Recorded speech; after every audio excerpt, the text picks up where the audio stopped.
And PCOD काफ़ी stressful हो गया था मेरे लिए, क्योंकि मेरा वेट बहुत बढ़ गया। ऐसी चीज़ों के चार्जेस बहुत होते हैं, बट उस समय ज़रूरी था तो हमने किया। 6th मंथ में मुझे ऐसा पता चला कि वाटर काफ़ी ज़्यादा है मुझे पीसीओडी। कोई बहुत बड़ी बीमारी नहीं है, लोग मतलब मुंह नहीं खोलते, जाएंगे 2 बॉटल चढ़ाएगा, ड्रिप चढ़ाएगा और थोड़ा इंजेक्शन लगाएगा या फिर चेक करेगा और हो जाएगा। थर्सडे को लगवाती थी, तो हर थर्सडे को इंजेक्शन लगवाने ही जाती थी मैं hospital.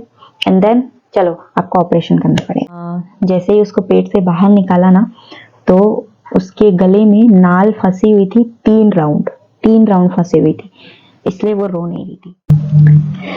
My PCOD and pregnancy story. Okay, so मैंने ना अभी कुछ दिन पहले हर्बल लाइफ स्टोरी शेयर की, जो लोगों को काफ़ी पसंद आ रही है एंड बहुत लोग उससे इंगेज हो रहे हैं। And that is also useful too, because Herbalife तो बहुत ज़्यादा वायरल होता जा रहा है, तो आपको देखना चाहिए। नहीं देखा है अगर आपने, तो नीचे डिस्क्रिप्शन में लिंक दी हुई है, या आप मेरे चैनल पे जाके देख सकते हो। अब मैं बात करती हूँ पीसीओडी और प्रेगनेंसी के बारे में मेरी। सो मैंने क्या क्या फेस किया। एक्चुअली मुझे पीसीओडी हो गया था, शादी के साल भर के अंदर ही मुझे पीसीओडी हो चुका था। और हम लोग बेबी प्लान नहीं कर रहे थे, हमने नहीं सोचा था बेबी के बारे में। सो वो तो कोई स्ट्रेस वाला इशू था भी नहीं। एंड पीसीओडी काफ़ी स्ट्रेसफुल हो गया था मेरे लिए, क्योंकि मेरा वेट बहुत बढ़ता जा रहा था एंड पीरियड वॉज इरेगुलर। सो जब चेक करवाया तो बस डॉक्टर का यही कहना था कि वेट लूज करो ठीक हो जाएगा, वेट लूज करो ठीक हो जाएगा। एंड मैं हर महीने डॉक्टर के पास जाती थी एंड मेरा वेट ना लिटरली 2-3 किलो से ज़्यादा कम नहीं होता था। और जब पीरियड्स आते थे तो पीरियड्स में मुझे हार्मोनल चेंजेस बहुत होते थे, तो वो 2-3 किलो जो लूज किया होता था महीने भर में, वो वापस बढ़ जाता था। तो ऐसा हो रहा था। मैं जब भी जाती थी डॉक्टर के पास, 3 महीने में कंटिन्यू गई, हर महीने वो बुलाती थी कंसल्टेंसी के लिए, वेट लूज करो। फिर यार 3 महीने बाद ना मुझे ऐसा लगा कि नहीं हो रहा है, मतलब असर नहीं हो रहा है, वेट लूज भी नहीं हो रहा है। फिर मैंने डाइट शुरू किया, डाइट प्रॉपर डाइट्रिशियन के पास, न्यूट्रिशनिस्ट के पास जाके, and she is a physiotherapist also. तो वो डाइट भी बताती थी और मुझे अपनी आंखों के सामने मुझे एक्सरसाइज भी करवाती थी। हालांकि सीओडी के रहते हुए आप बेबी प्लान नहीं कर सकते, तो ये बिल्कुल गलत है, ऐसा नहीं है। ये ऐसी चीज़ों के चार्जेस बहुत होते हैं, बट उस समय ज़रूरी था तो हमने किया। और 3 महीने तक मैंने उनका कंटिन्यू डाइट फॉलो किया, उनके साथ 1.5 घंटे, हफ्ते में 3 दिन 1.5 घंटे मैं एक्सरसाइज करती थी। एंड यार बहुत असर हुआ। बट वो जो 1.5 घंटे का एक्सरसाइज होता था ना, खतरनाक, जो बोलते ना एकदम, वो डॉक्टर खुद बोलती थी, जो फिजियोथेरेपिस्ट थी, कि जितनी एक्सरसाइज तुम करती हो उतनी ही एक्सरसाइज में नॉर्मल जो उसके क्लाइंट्स हैं, सिर्फ वेट लूज के लिए आते हैं, 15-15 दिन में 6-6 किलो कम कर डाल रहे हैं, उतनी ही एक्सरसाइज और सेम डाइट में। बट आई हैड पीसीओडी, सो मुझे ज़्यादा टाइम लगा रिजल्ट में। तो पीसीओडी का ये साइड इफेक्ट होता है कि आपकी मेहनत का रिजल्ट आपको नहीं मिलता है, बहुत लेट से मिलता है। सो ऐसा हो रहा था। फिर मैंने अपना डॉक्टर चेंज किया, मतलब मैं एक्सरसाइज तो कंटिन्यू कर रही थी, जो मेरे गायनोकोलॉजिस्ट हैं मैंने वो चेंज किया। और जब मैं उनके पास गई तो उन्होंने भी यही कहा कि आप अपना वेट लूज करो, बट उन्होंने मेडिसिन भी दिए पीसीओडी का। अच्छे से सोनोग्राफी करने के बाद उनको लगा कि ये नॉर्मल वेट लॉस से नहीं कम होने वाला है इतना पीसीओडी, ठीक है, हल्का सा नहीं था, अच्छा खासा था, एकदम अच्छा खासा भी नहीं था बट हल्का सा भी नहीं था। सो उन्होंने मुझे पीसीओडी के रिगार्डिंग कुछ मेडिसिन दिए, 1 या 2 मेडिसिन दिए। मुझसे पूछा कि अगर बेबी प्लान करना हो तो फिर दूसरे मेडिसिन देंगे। तो अगर आप सोचते हो कि पीसीओडी के रहते हुए आप बेबी प्लान नहीं कर सकते, तो ये बिल्कुल गलत है, ऐसा नहीं है।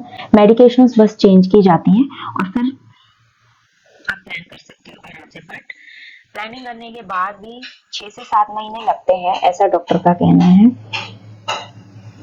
Sorry for background noise. पैदल जाती थी उनके हॉस्पिटल ताकि वॉकिंग भी हो जाए, और पैदल जाके 10 मिनट लगते थे मुझे पहुंचने में, फास्ट चलते हुए जाती थी 11-12 मिनट लगते थे। और जैसे ही पहुंचती थी ना 10 मिनट में बैठती थी, क्योंकि मैं, और उनका रूम जो है ना 2nd फ्लोर पे होता था, तो वो सीढ़ी चढ़ के भी जाना होता था, तो सांस फूल जाती थी ना, तो मैं 10 मिनट बैठती थी। उसके बाद जो वो मुझे 1.5 घंटा एक्सरसाइज करवाती थी, 1.5 घंटा नहीं, 1 घंटा 20 मिनट कुछ cycling, exercise, jumping, burpees and all, crunches वगैरह सब कुछ। हफ्ते में 3 दिन जाती थी। पर डे का चार्जेस होता था, सो उसी हिसाब से मैं अभी जाती थी हफ्ते में 3 या 4 दिन। एंड रिजल्ट्स तो मिले, ठीक है, उतनी मेहनत करी तो रिजल्ट मिले। मैंने जब 3 महीने तक उनकी डाइट एंड वो फॉलो किया, उसके बाद में मेरा 10 किलो वजन कम हो गया था ना, फिर मैं काफ़ी रिलैक्स्ड हो गई थी। और उसके बाद फिर मैं नॉर्मल हो गई थी अपने डाइट और एक्सरसाइज को लेके। वहाँ जाना मैंने बंद कर दिया था, बट मैं घर पे एक्सरसाइज करती थी। फिर थोड़े टाइम बाद मैंने जिम ज्वाइन कर लिया था। और डाइट मैंने बहुत स्ट्रिक्ट नहीं रखी थी, नॉर्मल डाइट ही मैं करती थी। तो बट फिर वही रक्षाबंधन आया, फिर त्योहार वाला सीजन आया ना, तो फिर वो डाइट बार बार डिस्टर्ब होती थी। एंड वापस से वेट बढ़ने लग गया था। सो जब वापस वेट बढ़ने लग गया तो फिर मैंने डाइटिंग वापस शुरू कर दी दिसंबर के आसपास, राइट। फिर जिम जाने लगी थी और उसके बाद लॉकडाउन आ गया। मैंने कहा यार मुझे जिम जाते हुए ज़्यादा टाइम भी नहीं हुआ और लॉकडाउन हो गया। लॉकडाउन हो गया तो मैं घर पर ही एक्सरसाइज कर रही थी, डाइट भी शुरू की क्योंकि वेट बढ़ने लगा था। तो मुझे ऐसा लगा कि शायद मेरा पीसीओडी वापस आ गया है, क्योंकि डॉक्टर ने कहा था कि वो पूरी तरीके से खत्म नहीं होता है, वो आता जाता रहता है। तो अगर आप प्रिकॉशंस नहीं करोगे, केयरफुल नहीं रहोगे, तो वो वापस आ जाता है, वो जड़ से खत्म नहीं होता है, ऐसी बीमारी है वो।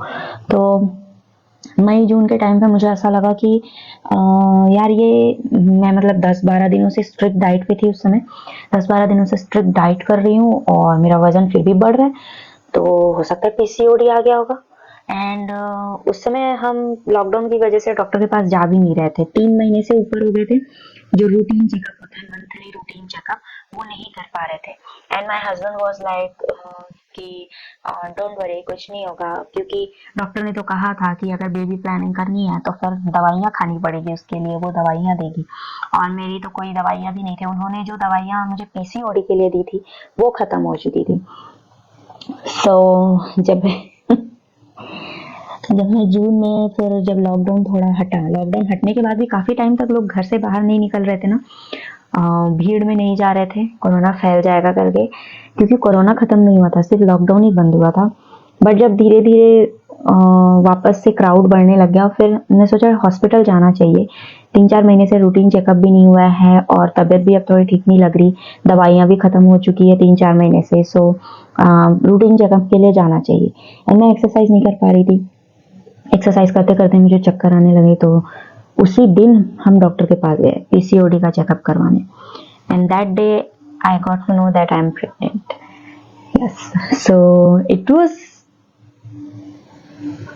अनप्लैंड, अनइमेजिनरी, एंड बिल्कुल भी सोचा नहीं था ऐसा। सो ऐसा हुआ। और डॉक्टर को मैंने पूछा, मुझे तो पीसीओडी था। डॉक्टर ने कहा नहीं है, तुम्हारी सोनोग्राफी रिपोर्ट में तो कुछ भी नहीं दिख रहा है, सब कुछ क्लीन है। सो आई वाज लाइक वाओ, उनकी सिर्फ 3 महीने की दवाई में मेरा पीसीओडी क्लीन हो गया। और उससे पहले जिस डॉक्टर के पास मैं जा रही थी, जो उसने सिर्फ कहा था कि वेट लॉस करो, वेट लॉस करो, उसके वेट लॉस के बावजूद मुझे रिजल्ट नहीं मिल रहे थे, तो साल भर तक कुछ नहीं हुआ था, ऐसा था। उसके बाद मैंने जब अपना गायनेक चेंज किया तो गायनेक अच्छी मिली मुझे, तो मैंने अपने आगे की जो प्रेगनेंसी वाली जितने भी सेशंस है ना, मैंने उन्हीं के साथ कराए जो मुझे अच्छी लगी। तो पीसीओडी मेरी ठीक हो गई एंड प्रेगनेंसी भी नॉर्मल एंड नेचुरल, कुछ भी कराने की ज़रूरत नहीं पड़ी। सो this was my pregnancy story. And yes, उस समय बस मन में डर ही रहता था कोविड की वजह से, क्योंकि कुछ ना कुछ लोग तो आते ही रहते थे यार, हम ही हॉस्पिटल जाते रहते थे। So that was that mind, बस वही डर रहता था।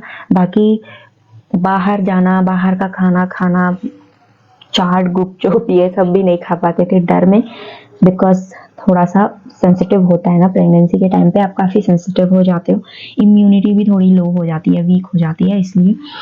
And all was great, but 6th month में मुझे ऐसा पता चला कि वाटर काफ़ी ज़्यादा है, राइट। तो मुझे हर हफ्ते इंजेक्शन लगते थे यार, मतलब थर्सडे को लगवाती थी, तो हर थर्सडे को इंजेक्शन लगवाने ही जाती थी मैं hospital. And that was really, मतलब उस समय ऐसा लगता था यार कब तक झेलना पड़ेगा, बट अभी याद करो तो हंसी आती है कि यार हर हफ्ते इंजेक्शन लगता था क्योंकि पानी ज़्यादा था। और अगर आपके घर में पानी ज़्यादा है तो फिर प्रीमेच्योर या फिर सडन डिलीवरी होने के चांसेस होते हैं, खतरा होता है, वाटर बैग फटने का खतरा होता है। तो वो अलग मैटर है। खैर इतना कुछ तो मुझे मेरी डॉक्टर्स ने नहीं बोला था, बस इतना बोला था कि पानी ज़्यादा है। और हम लोग आजकल कुछ भी पता चलता है तो फटाफट फ़ोन लेके बैठ जाते हैं ना सर्च करने, तो उस सर्चिंग में मुझे पता चला था कि ये सब प्रॉब्लम होती है। डायबिटीज़ हो सकता है अगर वाटर ज़्यादा हो तो, एंड ज़्यादातर डायबिटीज़ होने की वजह से भी वाटर ज़्यादा होने का चांस होता है, बट मुझे बिना किसी रीज़न के पानी ज़्यादा हो चुका था मेरे पेट में। और 7th मंथ में मेरा वो हुआ, क्या बोलते हैं यार उसको, अरे बेबी शावर या बेबी शावर हुआ 7th मंथ में। सो आई वाज ग्लैड कि हो गया। एंड 7th मंथ में ही ना मेरा पेट ऐसा लगता था that I was 9 month pregnant, क्योंकि ओवर वाटर की वजह से वो ऐसा फूला हुआ था। मुझे अभी एग्जैक्टली वो वर्ड भी याद नहीं आ रहा है, उसको क्या बोलते हैं जो पानी ज़्यादा था। अभी यार 3 साल होने वाले हैं तो। एंड एक्चुअली यस, जब वाटर ज़्यादा होता है ना तो बेबी कुछ ज़्यादा ही मूव करता है, बहुत तैरता रहता है, मूव ज़्यादा करता है। तो उसकी वजह से ना जो हमारी नाल होती है, गर्भ की नाल होती है, वो उसमें लिपटने के चांसेस होते हैं। तो इसलिए भी पानी ज़्यादा नहीं होना चाहिए, कम भी नहीं होना चाहिए, ज़्यादा भी नहीं होना चाहिए पेट में आपके पानी गर्भ में, राइट। तो ऐसा हुआ था। और 9 मंथ शुरू होने से पहले ही जस्ट यस ऑलमोस्ट जो डेट उन्होंने मुझे बताई थी डॉक्टर ने सोनोग्राफी रिपोर्ट्स के अकॉर्डिंग, उससे 25 डेज पहले ही मेरी डिलीवरी हो गई, वो भी इमरजेंसी डिलीवरी, क्योंकि गले में नाल फंस चुका था पूरे तरीके से। सो दैट वाज 28 जनवरी। और हमारे छत्तीसगढ़ का एक फेस्टिवल होता है छेरछेरा, तो हम लोग ना मस्त बड़े पकौड़े बना के खा पी रहे थे and family get together type से कर रहे थे। तो प्रिपरेशंस, तैयारी और खाना पीना, फिर उसके बाद किचन की सफाई, ये सब में ध्यान ही नहीं गया मेरा अपने पेट पे। और मैं सोने गई रात को, देन आई वाज नोटिस कि यार 3-4 घंटे हो गए, मूवमेंट मुझे नहीं हो रही है, जबकि ये सारा दिन हिलते रहता था, लात मारना, हिलना। कई कई बार तो मैं बेचैन हो जाती थी कि कुछ ज़्यादा ही हिल रहा है, इतना मूवमेंट होता रहता है, ठीक से सो नहीं पाता। और मुझे या जैसे ही मैं सोने जाती थी ना, जैसे ही लेटी बेड पे हिलना डुलना शुरू हो जाता था। तो उस वक्त आधे घंटे से ऊपर हो चुका था लेटे हुए और यार हिल नहीं रहा है।